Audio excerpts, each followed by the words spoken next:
হব, কন্ট্রাক্টরি করব, লাইসেন্স পাবো, ব্যবসা করব, গাড়ির মালিক হব, নেতা হব, মোড়ল মাতব্বর হব, ভালো পোস্ট পজিশনে চলে যাব। এই দুনিয়ার চাওয়া পাওয়ার জন্য আমরা কেউ ইসলামী আন্দোলনে আসিনি। কি বলেন ঠিক কিনা? আমরা এসেছি একটাই উদ্দেশ্য, দুনিয়ায় এসেছি দিন মেনে আল্লাহকে খুশি করার জন্য। 30, 40, 50, 60, 70, 80 কতদিন বাঁচবো জানি না।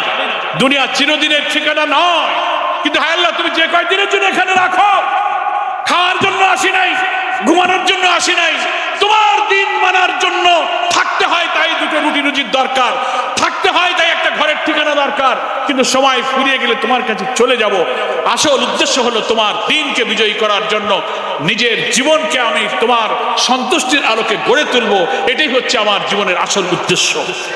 ইসলামী আন্দোলনে মেহেরপুরের কর্মীরা যারা বসে আছেন, চারিদিকে দাঁড়িয়ে আমার কথা শুনছেন, চারিদিকের ভবনে দাঁড়িয়ে আমার ভাইয়েরা অথবা মা বোনেরা হয়তো আমার কথা শুনছেন, আমার প্রথম কথা এটা থাকবে, এই শহীদদের সামনে রেখে আজকে প্রথম প্রতিজ্ঞা হবে, আল্লাহর দ্বীনের বিজয় ছাড়া দুনিয়ার কোন চাওয়া পাওয়া আমাদেরকে যদি স্পর্শ করতে না পারে। সবাই রাজি আছেন?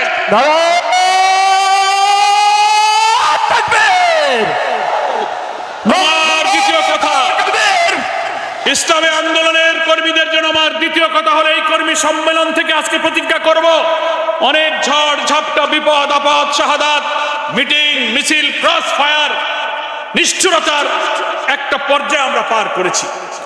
আমাদের বই পড়ার সুযোগ ছিল না, স্থিরভাবে ঘরে আমরা নামাজ পড়তে পারিনি, তাহাজ্জুদের নামাজ, কিয়ামুল লাইল, নফল রোজা, কোরআন অধ্যয়ন, হাদিস অধ্যয়ন, আমার ব্যক্তিগত মান উন্নয়নের চেষ্টা আমরা করতে পারিনি। পালিয়ে পালিয়ে আজ এ বাড়ি, কাল ও বাড়ি, অমুক দিন মাঠে, অমুক দিন বাগানে, অমুক দিন আত্মীয় বাড়ি, কাপড় নাই, লুঙ্গি নাই, বই নাই, খাওয়া নাই, এইভাবে এই জালিমের যুগ আমরা পার করেছি।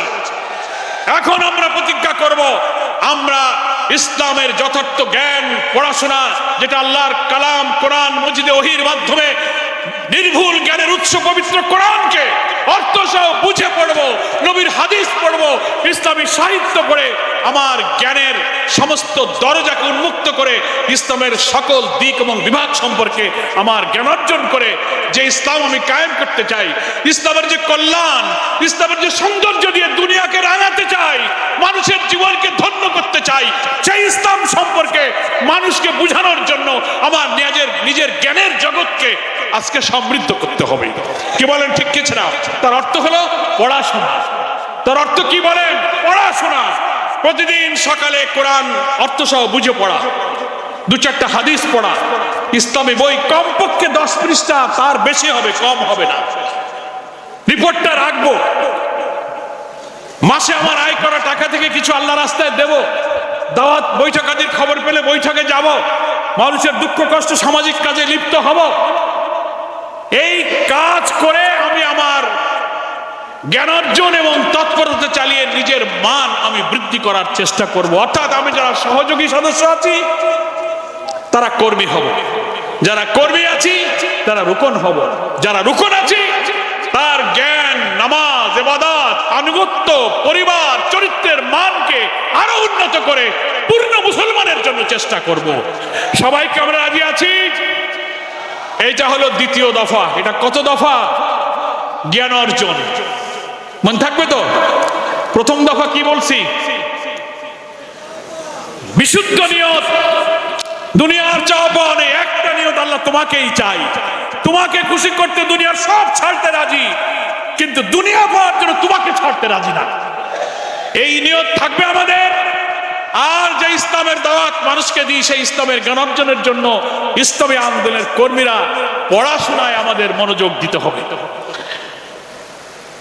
যদি আমরা এইসব শুকরিয়া আদায় করে ইবাদত, বন্দেগী, পড়াশোনা, জ্ঞান, চরিত্র আমরা না তৈরি করি, তো আল্লাহর পরীক্ষা আবার আমাদের পরে আল্লাহ না করুক আসতে পারে। তোমাদের তো সুযোগ দিলাম, এখন তো পালানো লাগে না, এখন তো বাড়ি ঘরে থাকতে পারো, এখন তো আর মামলা দেয় না, এখন তো পুলিশ ধরে না। যাই হোক, বাড়ি ঘরে থেকে তো কাজ করো। তুমি সকালে কোরআন পড়ো না কেন? নামাজে মসজিদে যাও না কেন? ইয়ানাত বাকি পড়ে কেন?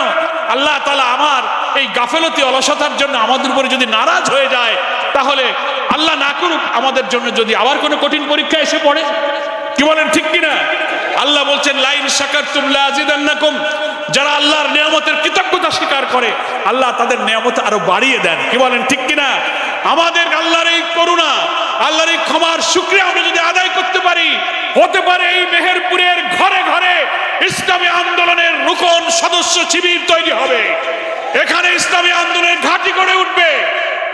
আর তৃতীয় দফা হলো আমাদের চরিত্র, আখলাক, লেনদেন, কথাবার্তা, পরিবার, স্ত্রী, সন্তান, প্রতিবেশী, ব্যবসায়িক বন্ধু, চাকরির কলিগ, সমাজ, যাদের সাথে আমি চলাফেরা করি, আমার চরিত্র, আমার কাজ এত সুন্দর হবে যেন আমাকে দেখে লোকেরা বুঝতে পারে যে এটাই হচ্ছে ইসলাম। নাকি বলেন? আমার লেনদেন, আমার চলাফেরা, আমার কথা, আমার পরিবার, আমার স্ত্রী সন্তানদেরকে দেখে অন্যরা বুঝবে, দেখো এরা ইসলামের কথা মুখে বলে, এদের চরিত্রের দিকে তাকালে ইসলামকে খুঁজে পাওয়া যায়। চরিত্র এবং কাজ আমাদেরকে সুন্দর করতে হবে। আমরা কি পারবো? আজকের এই কর্মী সম্মেলনে তাহলে আমি এই আশা নিয়ে আমার এই 3টে দফা শেষ করে আমি দেশের পরিস্থিতি নিয়ে কোনো কথা বলতে চাই। তাহলে এই 3টে দফা কি কি? নিয়তকে বিশুদ্ধ করতে হবে। আমার সঙ্গে বলেন, নিয়তকে কি বিশুদ্ধ? আল্লাহর সন্তুষ্টি ছাড়া দুনিয়ার কিছু পাওয়া আমার লক্ষ্য নয়। দুনিয়ার কোনো পদ পদবী, সম্পদ, টাকা পয়সা দরকার নাই। 2 হলো ইসলামকে জানা বুঝার জন্য যা শিখেছি, এখন সুযোগ পেয়েছি আর বেশি করে কোরআন হাদিস পড়বো। সবাই রাজি আছি? 3 হলো সেই কোরআন হাদিসের আলোকে আমার জীবন চরিত্রকে সুন্দর করব, আমানতের খেয়ানত করব না, ফরজ ওয়াজিব মানবো, কবিরা গুনাহ থেকে বাঁচবো, মিথ্যা বলবো না, গীবত পরচর্চা করব না, লেনদেন, ওয়াদা, ব্যবসা বাণিজ্য যত কষ্ট হোক হারাম খাবো না, আমানত ওয়াদা রক্ষা করে দুনিয়ার সব মানুষের চেয়ে শ্রেষ্ঠ মানুষের প্রমাণ আমরা দিতে থাকবো। তাহলেই আজকের এই কর্মী সম্মেলন থেকে আমরা আশা করি এই মেহেরপুরের নতুন 25 সাল আসতেছে, নির্বাচনের বছর।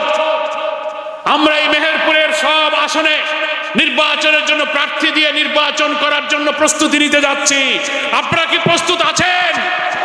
ফলে কর্মীদের চরিত্র আর জ্ঞান না বাড়লে মানুষ কেন আমাদেরকে ভোট দেবে? আমাদের টাকা নেই, অস্ত্র নেই, আমরা মাস্তানি করতে পারি না, কিন্তু চরিত্র দিয়ে মানুষের মন জয় করতে হবে। সেই কোরআন হাদিস পড়ে আমরা চরিত্র অর্জন করব। প্রিয় কর্মী ভাইয়েরা, বাংলাদেশের রাজনৈতিক পরিস্থিতি যদিও 5ই আগস্টের পরে একটা নতুন পরিবর্তন হয়েছে, কিন্তু নতুন করে ষড়যন্ত্র কিন্তু শুরু হয়েছে। টের পাচ্ছেন তো? যেই বিপ্লব হয়ে গেল সাথে সাথে পাল্টা প্রতি বিপ্লবের ষড়যন্ত্র। বিচারপতিরা হাইকোর্টে আওয়ামী ফ্যাসিবাদের দোসর প্রধান বিচারপতি, সুপ্রিম কোর্ট, হাইকোর্ট, আপিল ডিভিশনের কিছু দলবদ্ধ বিচারপতিরা গোপনের ষড়যন্ত্র করে হাইকোর্টে মিটিং করলো। ডক্টর প্রফেসর ইউনূসের নেতৃত্বে অন্তর্বর্তীকালীন সরকারকে তারা বাতিল করে অবৈধ করবে বলে